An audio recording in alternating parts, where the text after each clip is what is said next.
Alright there, Mark here. First of this kind of video for me, and that's what's on the bench. And this is going to be a series I'm starting at the beginning of each month. I'll show you what's on my workbench, my paint bench, whatever you want to do for the upcoming month. Projects, home, all sorts of different things that I'm going to be working on. And I do hope you lot get involved with this as well. I've got it set up in the Discord. But anyway, I'm divulging, I'm waffling. Great start to the video. So, as some of you may be aware, I am going to Warhammer World for my birthday in November, and I'm looking at taking up my Votan with me. So, as you can kind of imagine, a lot of my workbench at this moment in time is going to be Votan.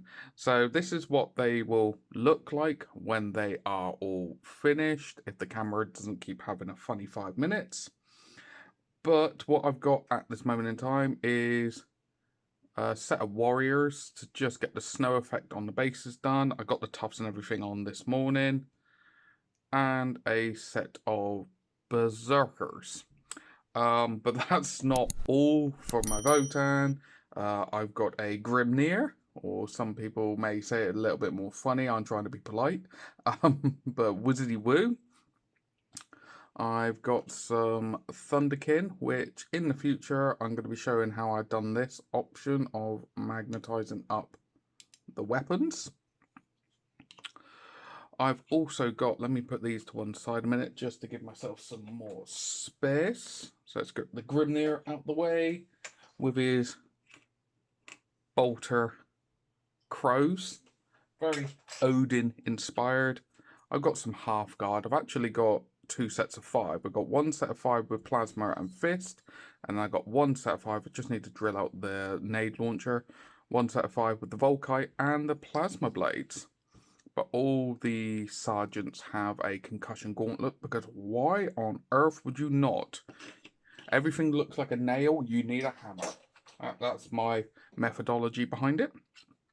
And then I got some pioneers that I just need to do my dry brush technique, and the rattle can accidentally caught a web by the looks of it, but that's fine. I will have to deal with that later. But basically, when I dry brush it up, I wish I had some beside me. I may show that in the video. It just helps with the slap chop technique. I've still got the black in the recesses, but then I'll work it up from there. So let's get those out the way. But also, I do like using my magnets.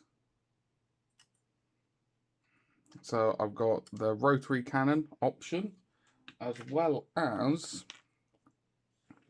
the beamer, if I remember correctly. There you go. It just slots in. Down the line, I wouldn't mind getting another set of pioneers, because I always like having little groups of them, and I do love the pioneer aesthetic, the going out, funny enough, pioneering, the cowboy kind of feel to them. I really, really do like that. But I, funnily enough, have a land fortress that I need to finish building. I got 2 Sagittars. I got another land fortress. More warriors to do. All sorts. That'll be in the future. Okay. But then for the Dark Angel players out there, I do have some videos in the pipeline. I'm going to be returning, maybe not this month, but maybe the end. We shall see. I'll be returning back to my Greytide studio conversion work. So, Consecrators,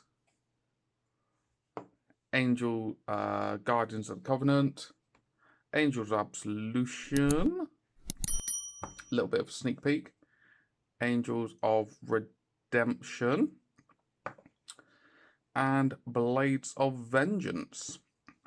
But that's not all. I do have a few videos already saved in the pipeline, I just need to edit them, of how I use Greytide Studio bits to give me more true scale, upscaled Assault Terminators, because the Assault Terminators are still the old kit, they're not the new one.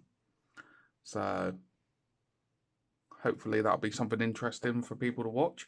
But I do have it on my poll on my YouTube community posts of people voting to see what videos they want to see this month. And one of them is showing something a little bit special with the Inner Circle Companions. I don't want to say too much to give away the surprise to it, but I'm going to be doing something special with these guys, okay? Because I really, really do like the aesthetic of these, but I want to make them a little bit more 30k. Okay, I want to do something a little bit special, but I got a few ideas in the pipeline. But that's that really for what's on the bench. Is a ton of Votan. As I said, going to Warhammer World, I want to get these painted up. I've been Warhammer World, this will be like my 6th time. I've only ever played a game once up there, and that was Warcry. I really want to play some actual games up there. But nearly forgot, I got some of these objective markers from the Dwarf Guilds of one-page rules. So I thought they'd be actually quite nice to use with my Votan, doing them very much in the same kind of aesthetic, where it's slap chop with a little bit extra. But yeah, there's plenty on there, and I've also used a little bit of old dwarf fantasy parts just to add something on there. But yeah, that is that. Got plenty in the pipeline going forward. But yes, thank you so very, very much for watching through to the end. It means the absolute world. I know this is quite short. I'm hoping I may do like a highlight reel of previous month's work at the beginning of these videos in the future. But any feedback is very much appreciated. But you all take care of yourself, and I hope to catch you in the next one. Ta-ra for now. If you've enjoyed the video and the content on the channel, why not throw a subscribe? And if you do so, don't forget to hit the bell so you'll be notified of all future content coming out. But on top of that, we have YouTube memberships now, starting from as little as £1 a month. All pennies go to supporting the channel, and you get plenty of rewards in the process. Thank you again, and I'll catch you in the next one.